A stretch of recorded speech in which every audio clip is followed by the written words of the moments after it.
The night everything allegedly changed didn't begin with screaming. It began with silence. A kind of silence that sits heavy in the air. The kind that makes you feel like something is wrong before anyone says a word. What if the marriage that shocked the monarchy didn't fall apart slowly, but cracked open in a single moment behind closed doors in Montecito? But before we continue, please subscribe and turn on the notification bell for updates. According to multiple reports and whispered accounts, this wasn't just another argument. This wasn't another rough patch smoothed over with press statements and carefully staged appearances. This was the moment Prince Harry allegedly realized that the life he burned bridges for might have been built on something far more fragile than he ever allowed himself to see. Picture it. Late evening. The Montecito house is quiet. Too quiet. Lights still on in rooms that should have been dark. Phones buzzing. Messages unanswered. A tension that had been building for months, maybe years, finally reaching a breaking point. Insiders claim Harry had been feeling it for a while. A shift. A distance. Conversations that felt rehearsed. Smiles that didn't quite reach the eyes. And yet, he kept pushing the doubts away. Why wouldn't he? He had already given up everything. His family. His country. His identity as he once knew it. Ask yourself this. When you've sacrificed that much for someone, how willing are you to believe they could be the very person undoing you? The story matters now because the cracks are no longer just whispered about. They're visible. The sudden silences. The lack of public unity. The way appearances reportedly stopped happening without explanation. And behind it all, the same name kept resurfacing in hushed conversations. A name tied to Meghan's inner circle. A name Harry allegedly trusted simply because it was always there. This wasn't about one night, sources claim. It was about patterns. Late-night calls explained away. Meetings framed as business. Emotional intimacy that blurred lines long before anyone admitted it out loud. Friends on the outside noticed first. The irony is painful. Everyone seemed to see it except the man at the center of it. And then came the moment Harry reportedly stopped ignoring his instincts. Not because someone told him something, but because, according to accounts, he saw something himself. What exactly did he see? That part remains carefully guarded. But those close to the situation say it wasn't dramatic at first. No throwing things. No shouting. Just a realization so sharp it knocked the air out of him.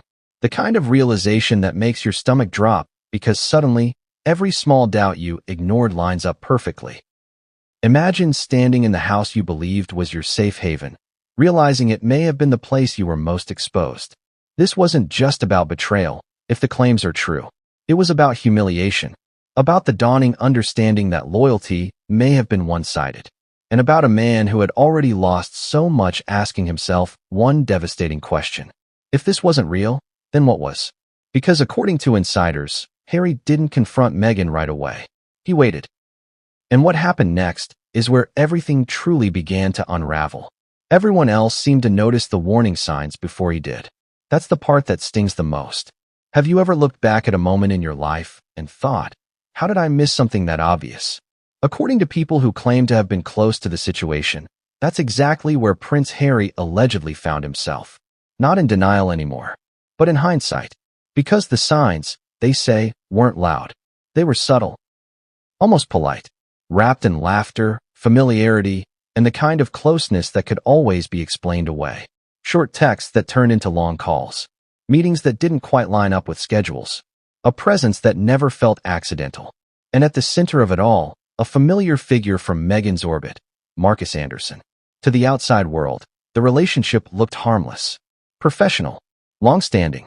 Comfortable. But insiders claim that comfort was exactly the problem.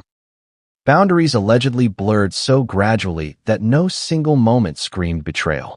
Instead, it whispered it. Here's the contradiction that reportedly confused Harry the most. Meghan was open about her friendships. Almost too open. She never hid the connection, which made questioning it feel unreasonable. If something was wrong, wouldn't it be hidden? That's the trap some say he fell into. Friends noticed first. The lingering conversations. The way rooms seemed to quiet when certain names came up. The energy shift when Markus was mentioned casually, as if his presence carried more weight than it should have. But Harry, by many accounts, brushed it off. Why wouldn't he? He had already been painted as paranoid by critics. He had already been accused of being overly sensitive.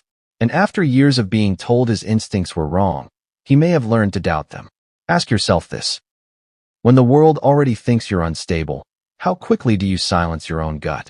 What makes this chapter even more painful is the alleged irony. Harry had distanced himself from people who warned him early on. Friends, family, voices that urged caution. In doing so, he narrowed his circle down to those closest to Meghan. The very circle, sources claim, where the problem was growing. Insiders say there were moments that almost broke through. A look held too long. A joke that crossed into intimacy. A late-night call answered quietly, away from the room. Each moment dismissed individually. Together, they formed a pattern. And yet, Harry stayed. Because love has a way of making red flags look like misunderstandings. Because admitting something was wrong meant admitting he might have sacrificed everything for someone who didn't protect him in return. But then came the night when the math stopped working. According to accounts, it wasn't gossip that pushed Harry over the edge. It wasn't a tip from an outsider. It was something tangible, something undeniable, something that made all the past excuses collapse at once. Because this time, Harry didn't hear a rumor. He allegedly witnessed something himself. And once that door opened, there was no closing it again. It said that the truth doesn't always arrive loudly. Sometimes it slips in quietly, when you're not prepared, and refuses to leave. So ask yourself this. What would it take for you to finally stop explaining things away? According to accounts tied to the night everything allegedly shifted, Prince Harry wasn't looking for proof. He wasn't spying. He wasn't digging. He was simply existing in the space he believed was still his home. And that's what makes what happened next so unsettling. The setting matters here. Montecito isn't just a location. It's isolation disguised as paradise. High hedges, long driveways. Silence so complete it amplifies every sound, every movement, every pause between words. Insiders describe the night as ordinary at first. No dramatic build-up, no warning soundtrack, just routine. Until it wasn't. Harry allegedly noticed something that didn't fit. A timing issue. A presence that didn't align with what he'd been told. A moment that made him stop instead of walking past. And in that pause, according to sources, the story he'd been telling himself for months began to unravel. This is where accounts grow careful. No explicit details. No sensational claims laid out plainly. Instead, there's a shared understanding among those who whisper about it that what Harry allegedly saw wasn't ambiguous to him. It wasn't something that could be laughed off later. It wasn't something that needed interpretation. It was clarity. The kind that makes your chest tighten because suddenly every late-night call, every unexplained absence, every dismissed concern snaps into focus at once. Imagine that feeling. Standing there, realizing the story you defended so fiercely might not have been true. Realizing the person you protected from criticism may have been the one creating the very chaos you were shielding them from. Sources say Harry didn't explode. That's the part people find hardest to believe. No shouting. No immediate confrontation. Just a stunned quiet. The kind of quiet that feels heavier than anger. Why? Because anger can still negotiate. Shock cannot. He allegedly walked away. Not to leave. Not yet. But to think. To breathe. To understand whether what he'd just seen was real, or whether his mind was trying to protect him by misfiring. And here's the emotional twist. According to insiders, what hurt most wasn't just the alleged betrayal. It was the realization that others may have known. That he may have been the last to understand his own reality. Ask yourself this. What hurts more, being betrayed, or realizing you defended the betrayal? That night, they say, Harry barely slept. Not because of rage, but because of questions. Questions with answers he didn't want, but could no longer avoid. Because by morning, the issue was no longer whether something had happened. It was what he was going to do about it. And that's when the story takes a turn no one around them expected. Because according to sources, Harry didn't ask for explanations next. He made a decision. And the consequences of that decision would shock everyone in that house. He didn't raise his voice. That's what people find hardest to believe. When most of us imagine a moment like this, we picture shouting, accusations, doors slamming. But according to those familiar with what allegedly followed, Prince Harry did something far more unsettling. He went calm. Have you ever seen someone go so quiet that it scares you more than anger ever could? Sources claim that by the time the sun came up, Harry wasn't confused anymore. The questions that kept him awake through the night had settled into something colder. Certainty. And with that certainty came resolve. This is where the story shifts from suspicion to consequence.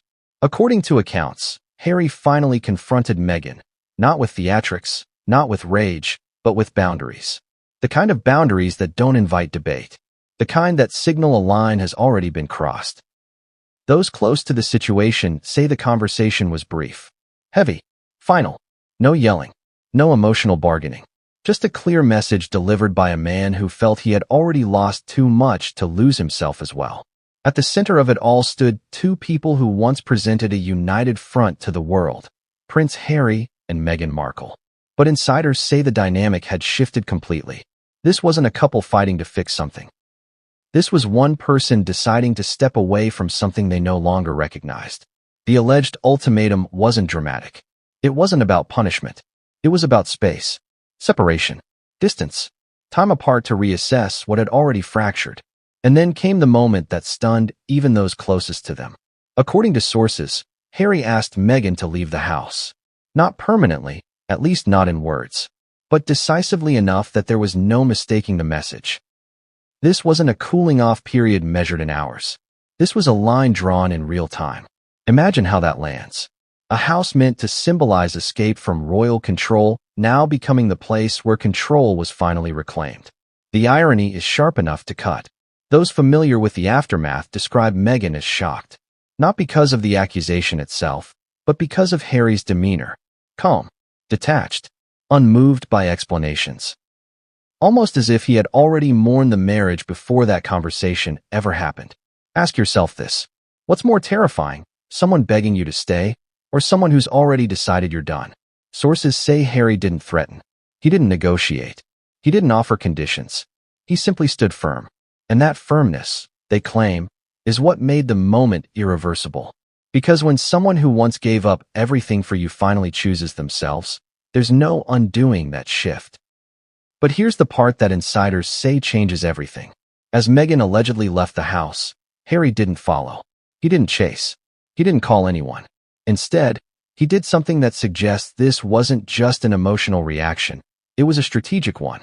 Because what Harry reportedly did next may determine whether this was a temporary fracture or the beginning of an end no one can spin their way out of. What happens after the door closes is often louder than the moment it shuts. Because according to those watching closely, the aftermath didn't look like chaos. It looked like control, silence, distance, a sudden tightening of the circle. And that's when the story stopped being just about alleged betrayal and started becoming something much bigger. Think about it. For years, Prince Harry was portrayed as reactive, emotional, easily led. But what insiders claim happened after Meghan left the Montecito house tells a very different story. One that doesn't match the narrative people thought they knew. He didn't run to the media. He didn't leak. He didn't try to win the public in a dramatic way. Instead, those close to him say he did the opposite. He withdrew. He listened. He started making calls that weren't about damage control, but about protection. Protection of what? That's the question that keeps coming up. Because sources suggest Harry wasn't just processing heartbreak. He was reassessing everything. The past few years. The people he trusted. The choices he made when emotions ran high and instincts were overridden. Ask yourself this. What if the moment he asked Meghan to leave wasn't the beginning of something breaking, but the end of something he had already grieved? That possibility reframes everything. Those close to the situation claim Harry began reconnecting quietly. Not publicly, not symbolically, but practically. Advisors, old contacts, people he hadn't spoken to since before his life flipped upside down. Not to stage a comeback, but to stabilize himself in a world that suddenly felt real again. And here's the emotional punch most people miss. If the allegations are true, this wasn't a man lashing out in anger. This was someone finally choosing clarity over chaos. Boundaries over blind loyalty. Peace over performance. Which brings us back to the opening question. Did this marriage end quietly? No, but not because of noise. Because of absence. The absence of joint appearances. The absence of coordinated messaging. The absence of the intense unity that once defined them. Silence, when it's intentional, is one of the loudest statements a person can make. And yet, the story doesn't end here. Because insiders say the decision Harry made that morning didn't just affect his marriage. It set off a chain reaction, legal considerations, personal reckonings, and a future that looks nothing like the one he imagined when he first walked away from everything he knew. Here's the twist that keeps people watching. If this really was the moment Harry reclaimed control, then what comes next won't be explosive. It will be calculated, quiet, and impossible to undo. So let me ask you this. But before we continue, please subscribe and turn on the notification bell for updates. Was this inevitable? Or was it the result of ignoring too many small warnings for too long? Drop your thoughts in the comments. Subscribe if you want deeper breakdowns that go beyond headlines and into the human decisions behind them. Because if these reports are even partially true, the aftermath may be far more revealing than the alleged betrayal itself. And according to those closest to the situation, the next move hasn't been made public yet. But when it is, it could change how this entire story is remembered.